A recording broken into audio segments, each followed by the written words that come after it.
Un officier raciste arrache l'inhalateur d'un garçon noir. Mais il ne sait pas que le père du garçon est sergent-major. Malik Carter, 12 ans, avait toujours été prudent lorsqu'il sortait.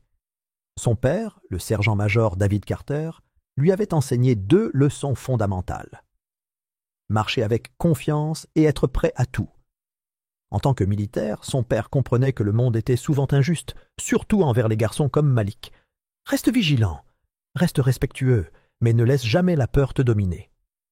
Telle était la règle. Mais les règles ne te protègent pas toujours.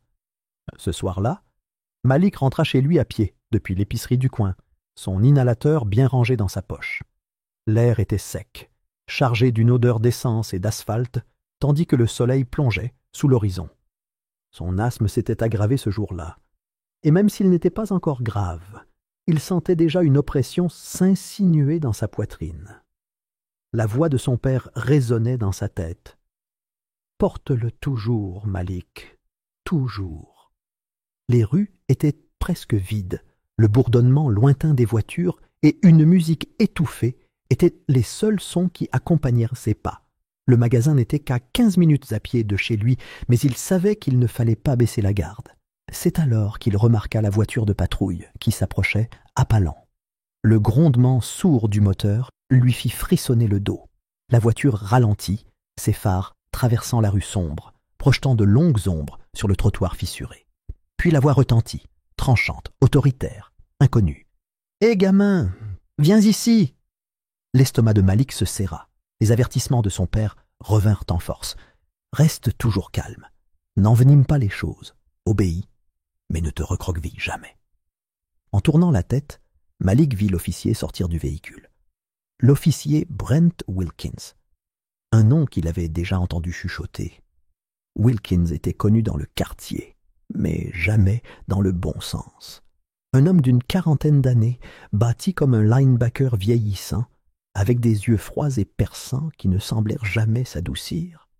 Les gens disèrent qu'il patrouillait dans ce côté de la ville à la recherche de problèmes, même quand il n'y en avait pas. Malik s'arrêta de marcher, ses mains toujours agrippées à son sac d'épicerie en plastique. « Je n'ai rien fait, monsieur, » dit-il prudemment, gardant une voix égale. Wilkins ne répondit pas tout de suite. Au lieu de cela, il s'approcha, ses bottes craquant contre le trottoir, sa main posée près de son étui. « Tu as l'air suspect, » dit finalement Wilkins, son regard se dirigeant vers la poche de Malik. « Qu'est-ce qu'il y a dedans ?» Malik hésita. Il pouvait sentir la forme de son inhalateur contre sa paume, à l'intérieur de la poche. « C'est mon médicament. » Avant qu'il ne puisse finir, Wilkins se précipita en avant. Une poigne rugueuse, comme du fer, serra le poignet de Malik, arrachant sa main de sa poche avant qu'il ne puisse réagir. Malik grimaça. Le sac en plastique glissa de son autre main, ses courses se répandant sur le trottoir. Wilkins lui arracha l'inhalateur des mains et le tint devant le lampadaire. Un sourire narquois apparut lentement sur le visage de l'officier. Moqueur, incrédule, dangereux. « Oh, vraiment ?» ricana Wilkins en retournant le petit appareil entre ses doigts. « On dirait que ça pourrait être autre chose. De la drogue, peut-être ?» Malik sentit sa poitrine se serrer pas seulement de panique, mais de quelque chose de pire. Quelque chose de physique. Au moment où Wilkins lui tira le bras, la respiration de Malik s'était arrêtée. Maintenant, avec son inhalateur hors de portée, il pouvait sentir les premiers signes d'une crise se glisser. La pression, la brûlure, le rétrécissement de ses voies respiratoires. Malik fit un pas en avant, sa voix plus rauque qu'avant. « Non, monsieur, c'est mon inhalateur, j'en ai besoin pour respirer. » Le sourire narquois de Wilkins s'approfondit. « Vous, les enfants, vous avez toujours une excuse, n'est-ce pas ?» Il fit un pas en arrière, levant l'inhalateur hors de portée. « Voyons à quel point tu en as vraiment besoin. » Le rythme cardiaque de Malik claqua contre ses côtes. Il ne jouait pas. Un sifflement familier griffa la gorge de Malik. Ses poumons se contractèrent, ses mains tremblèrent, sa vision devint floue. L'attaque arrivait vite maintenant, plus vite que d'habitude. Il tendit désespérément la main, ses doigts s'étirant vers la seule chose qui pouvait l'aider. « S'il vous plaît, monsieur. » Wilkins retira brusquement son bras. « Tu le récupéreras quand j'en aurai fini avec toi, » dit-il paresseusement, faisant tournoyer l'inhalateur entre ses doigts. « Peut-être après avoir vérifié si c'est bien ce que tu dis. » Les mots furent à peine enregistrés. Le corps de Malik le trahissait. Il se serra la poitrine, ses genoux vacillant sous lui. Sa gorge semblait se rétrécir, comme si quelqu'un avait enfoncé du coton dans sa trachée. Il essaya d'inspirer, mais l'air parvint à peine à passer. Pas maintenant, pas ici. Ses jambes fléchirent. Son corps vacilla. Le son lointain des voix filtrait dans son esprit, mais elles semblèrent étouffées, comme s'il était sous l'eau. Quelque part à proximité, une voix de femme s'éleva, alarmée. « Officier, rendez-moi ça, il est en train de faire une crise. » Mais Wilkins ne réagit pas assez vite. La vision de Malik vacilla. Sa poitrine se souleva. Puis, tout bascula. La dernière chose qu'il entendit avant de heurter le trottoir fut le claquement sec de son crâne contre le béton. Et puis, l'obscurité. Les poumons de Malik brûlèrent. Sa vision vacilla tandis qu'il trébuchait en arrière. Le monde autour de lui pencha à un angle anormal, et ses genoux fléchirent sous lui.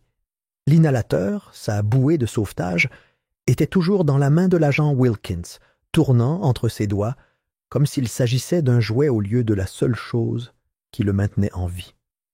Un sifflement aigu s'échappa de la gorge de Malik, alors que son corps réclamait l'air qu'il ne pouvait obtenir.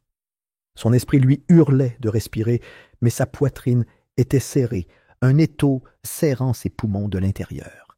La petite foule de spectateurs s'était agrandie, les murmures d'inquiétude se transformant en cris de colère. « Yo! Donnez-lui son inhalateur, mec! » hurla un jeune homme. « Il devient bleu! Vous êtes aveugle! » s'exclama une autre voix.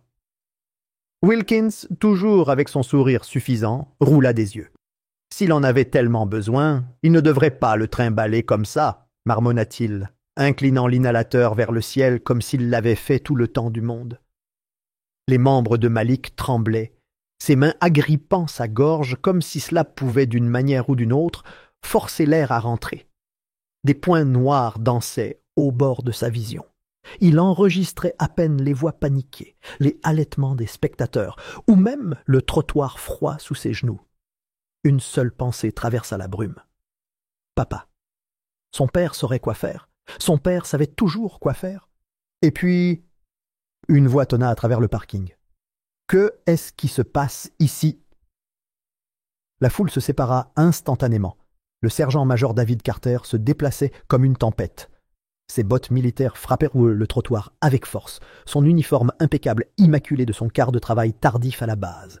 Ses larges épaules se redressèrent, tandis qu'il scrutait la scène, son regard fixé sur son fils. Malik, son fils, par terre, haletant, et l'officier debout au-dessus de lui, tenant toujours son foutu inhalateur. Le corps entier de David se raidit. Pendant une fraction de seconde, le parking resta silencieux, comme si l'air lui-même avait été aspiré, tout comme il l'avait été des poumons de Malik.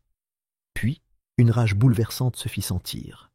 Les yeux de David se fixèrent sur Wilkins, et l'officier tressaillit. « Recours, monsieur !» aboya Wilkins, bien que sa voix ne soit plus aussi confiante. « C'est une affaire de police. » David bougeait déjà. Plus vite que Wilkins ne pouvait le comprendre, la main du sergent-major se referma sur le poignet de Wilkins, sa prise comme de l'acier, forçant le bras de l'officier à se bloquer en place. Wilkins essaya de reculer, mais David ne le lâcha pas. Il se pencha, sa voix se transformant en un grognement mortel. « C'est mon fils. » Wilkins se figea. « Et s'il ne récupère pas cet inhalateur dans les 3 prochaines secondes, continua David, tu vas devoir appeler des renforts pour toi-même. » Le monde s'arrêta de tourner. Wilkins, soudain très conscient des médailles militaires épinglées sur l'uniforme de David, de la discipline rigide dans sa posture, du contrôle absolu dans sa voix, déglutit. David ne scia pas. Il ne bougea pas. 1. La foule entière retint son souffle. 2. L'inhalateur dans la main de Wilkins trembla. Ses doigts se contractèrent. L'esprit de l'officier s'emballa, essayant de calculer une échappatoire, une excuse, n'importe quoi. « C'est... » Wilkins fourra l'inhalateur dans les mains tremblantes de Malik. Malik eut à peine la force de le lever, mais son père était déjà là, le guidant vers ses lèvres. La première pression du médicament envoya un soulagement dans la poitrine de Malik, bien que ses membres tremblaient encore violemment. Sa vision s'éclaircit, mais les larmes dans ses yeux n'étaient pas seulement dues à la crise d'asthme. Elles venaient de l'humiliation, la peur. La réalisation que si son père n'avait pas été là, si le sergent-major Carter était arrivé 2 minutes plus tard, cela aurait pu se terminer différemment. David ne quitta pas Wilkins du regard.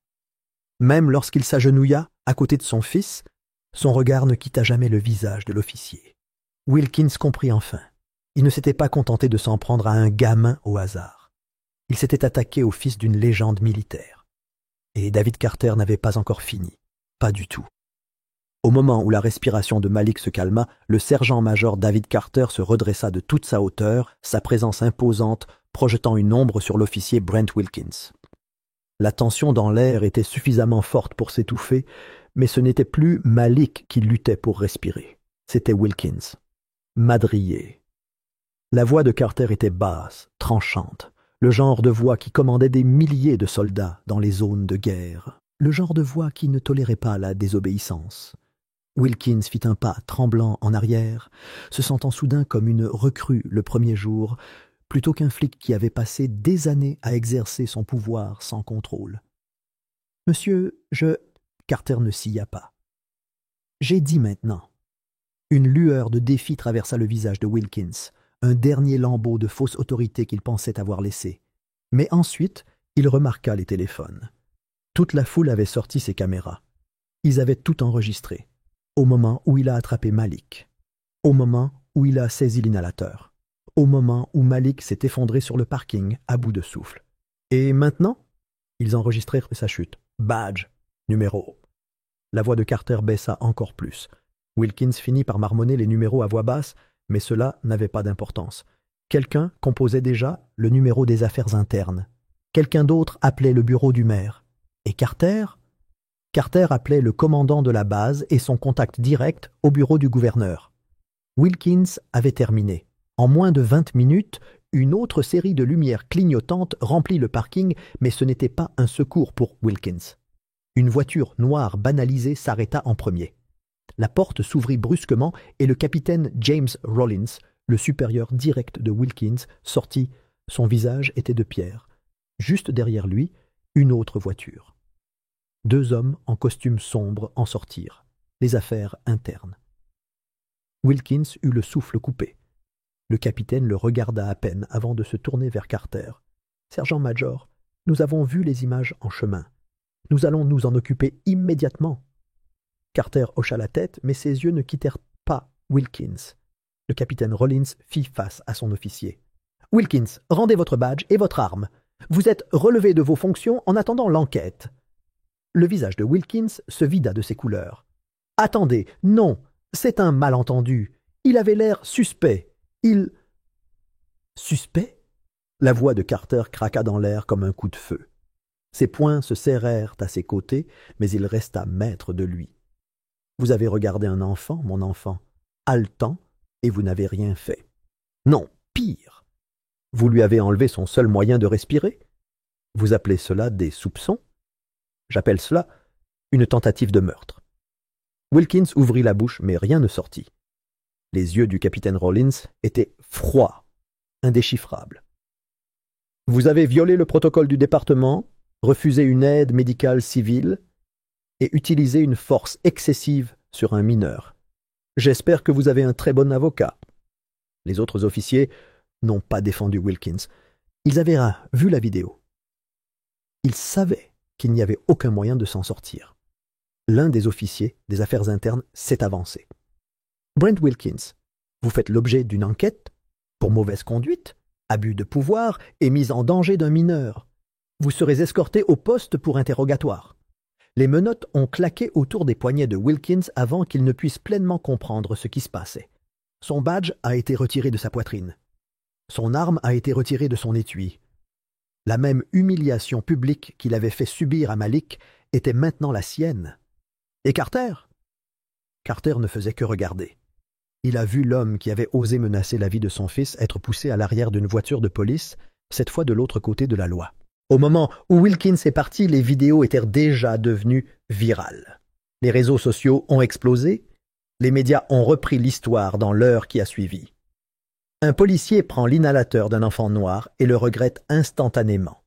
Le sergent-major Carter contre un policier raciste, pas de contestation. Un policier renvoyé après une vidéo virale montrant un abus de pouvoir. La ville a éclaté en manifestation, exigeant le renvoi permanent de Wilkins des forces de l'ordre. Malik, toujours secoué, était assis sur le siège passager de la voiture de son père alors qu'ils quittèrent les lieux. Il regardait par la fenêtre, l'esprit en émoi. Il avait failli mourir. Et si son père n'était pas arrivé quand il est arrivé? Il a avalé avec difficulté, ses doigts se resserrant autour de son inhalateur. Cette nuit-là, Malik était assis sur le canapé, enveloppé dans une couverture, tandis que son père se tenait près de la fenêtre, les mains sur les hanches. La maison était silencieuse, mais le poids de ce qui s'était passé pesait toujours lourd dans l'air. Malik parle enfin.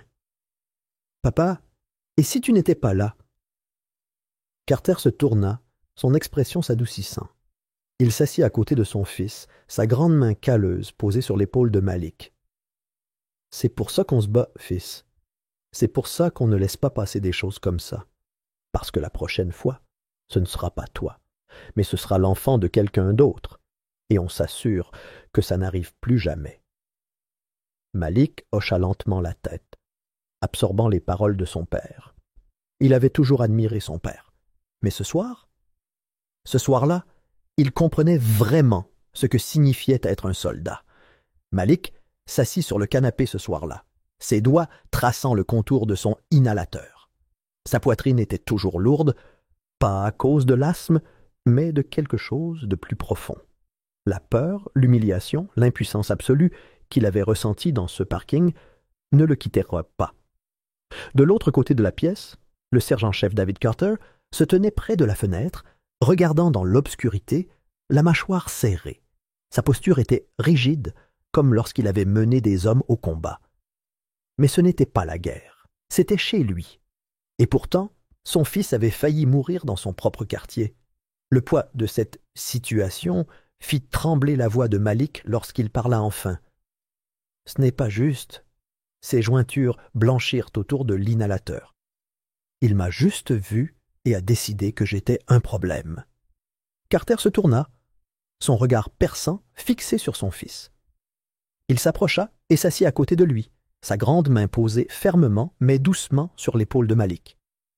Il a vu ce qu'il voulait voir. Sa voix était ferme, mesurée, la façon dont il parlait aux soldats qui venaient de survivre à une bataille. Mais le monde verra ce qui s'est réellement passé. Et le monde l'a fait. Au matin, les images avaient explosé en ligne. Les chaînes d'information ont repris l'affaire presque instantanément, titrant « Le fils du sergent-major s'est vu refuser un inhalateur par un officier. La justice a été rendue rapidement. » Les manifestants se sont rassemblés au commissariat, exigeant plus que le simple licenciement de Wilkins. Ils voulaient des poursuites pénales. Carter n'avait pas encore terminé. L'après-midi, il était déjà au téléphone avec des avocats spécialisés dans les droits civiques, travaillant avec des défenseurs et des dirigeants locaux pour faire pression en faveur d'une enquête à grande échelle sur le département. Si Wilkins avait fait ça à Malik, combien d'autres enfants avaient subi les mêmes abus? Combien avaient été réduits au silence? Malik a vu son père en action, l'a vu transformer la colère en action, transformer la douleur en changement. Et pour la première fois depuis l'incident, Malik a ressenti quelque chose de plus fort que la peur. Il se sentait puissant. La chute de Wilkins a été brutale. À la fin de la semaine, le procureur a annoncé que Wilkins serait accusé de mise en danger imprudente et de mauvaise conduite. Le syndicat de police a refusé de le défendre. Son propre service a pris ses distances, les agents déclarant publiquement qu'ils avaient déjà été témoins de son comportement, mais qu'ils n'avaient jamais eu de preuves pour le tenir responsable, jusqu'à maintenant. Au moment où Wilkins s'est présenté devant un juge, il n'était plus un policier. Il n'était plus qu'un homme en disgrâce, menotté, sa posture autrefois arrogante, remplacée par la défaite. Et Malik était là, assis à côté de son père dans la salle d'audience, un inhalateur à la main. Il regardait l'homme qui avait autrefois essayé de lui couper le souffle, lutter maintenant pour respirer sous le poids de ses propres actions. Wilkins retira brusquement son bras. « Tu le récupéreras quand j'en aurai fini avec toi », dit-il paresseusement, faisant tournoyer l'inhalateur entre ses doigts. Peut-être après avoir vérifié si c'est bien ce que tu dis. Les mots furent à peine enregistrés. Le corps de Malik le trahissait. Il se serra la poitrine, ses genoux vacillant sous lui. Sa gorge semblait se rétrécir, comme si quelqu'un avait enfoncé du coton dans sa trachée. Il essaya d'inspirer, mais l'air parvint à peine à passer. Pas maintenant, pas ici. Ses jambes fléchirent. Son corps vacilla. Le son lointain des voix filtrait dans son esprit, mais elles semblèrent étouffées, comme s'il était sous l'eau. Quelque part à proximité, une voix de femme s'éleva, alarmée. « Officier, rendez-moi ça, il est en train de faire une crise. » Mais Wilkins ne réagit pas assez vite. La vision de Malik vacilla. Sa poitrine se souleva. Puis, tout bascula. La dernière chose qu'il entendit avant de heurter le trottoir fut le claquement sec de son crâne contre le béton. Et puis, l'obscurité. Les poumons de Malik brûlèrent. Sa vision vacilla tandis qu'il trébuchait en arrière. Le monde autour de lui pencha à un angle anormal, et ses genoux fléchirent sous lui. L'inhalateur, sa bouée de sauvetage, était toujours dans la main de l'agent Wilkins, tournant entre ses doigts, comme s'il s'agissait d'un jouet au lieu de la seule chose qui le maintenait en vie. Un sifflement aigu s'échappa de la gorge de Malik, alors que son corps réclamait l'air qu'il ne pouvait obtenir. Son esprit lui hurlait de respirer, mais sa poitrine était serrée, un étau serrant ses poumons de l'intérieur. La petite foule de spectateurs s'était agrandie, les murmures d'inquiétude se transformant en cris de colère. « Yo! Donnez-lui son inhalateur, mec! » hurla un jeune homme. « Il devient bleu! Vous êtes aveugle! » s'exclama une autre voix. Wilkins, toujours avec son sourire suffisant, roula des yeux. S'il en avait tellement besoin, il ne devrait pas le trimballer comme ça, marmonna-t-il, inclinant l'inhalateur vers le ciel comme s'il l'avait fait tout le temps du monde. Les membres de Malik tremblaient, ses mains agrippant sa gorge comme si cela pouvait, d'une manière ou d'une autre, forcer l'air à rentrer. Des points noirs dansaient au bord de sa vision. Il enregistrait à peine les voix paniquées, les halètements des spectateurs, ou même le trottoir froid sous ses genoux. Une seule pensée traversa la brume. Papa. Son père saurait quoi faire. Son père savait toujours quoi faire. Et puis, une voix tonna à travers le parking. « Que est-ce qui se passe ici ?» La foule se sépara instantanément. Le sergent-major David Carter se déplaçait comme une tempête. Ses bottes militaires frappèrent le trottoir avec force, son uniforme impeccable immaculé de son quart de travail tardif à la base. Ses larges épaules se redressèrent, tandis qu'il scrutait la scène, son regard fixé sur son fils. Malik, son fils, par terre, haletant, et l'officier debout au-dessus de lui, tenant toujours son foutu inhalateur. Le corps entier de David se raidit. Pendant une fraction de seconde, le parking resta silencieux, comme si l'air lui-même avait été aspiré, tout comme il l'avait été des poumons de Malik. Puis, une rage bouleversante se fit sentir. Les yeux de David se fixèrent sur Wilkins, et l'officier tressaillit. « Recours, monsieur !» aboya Wilkins, bien que sa voix ne soit plus aussi confiante. « C'est une affaire de police. » David bougeait déjà. Plus vite que Wilkins ne pouvait le comprendre, la main du sergent-major se referma sur le poignet de Wilkins, sa prise comme de l'acier, forçant le bras de l'officier à se bloquer en place. Wilkins essaya de reculer, mais David ne le lâcha pas. Il se pencha, sa voix se transformant en un grognement mortel. « C'est mon fils. » Wilkins se figea. « Et s'il ne récupère pas cet inhalateur dans les 3 prochaines secondes, continua David, tu vas devoir appeler des renforts pour toi-même. » Le monde s'arrêta de tourner. Wilkins, soudain très conscient des médailles militaires épinglées sur l'uniforme de David, de la discipline rigide dans sa posture, du contrôle absolu dans sa voix, déglutit. David ne scia pas. Il ne bougea pas. 1. La foule entière retint son souffle. 2. L'inhalateur dans la main de Wilkins trembla. Ses doigts se contractèrent. L'esprit de l'officier s'emballa, essayant de calculer une échappatoire, une excuse, n'importe quoi.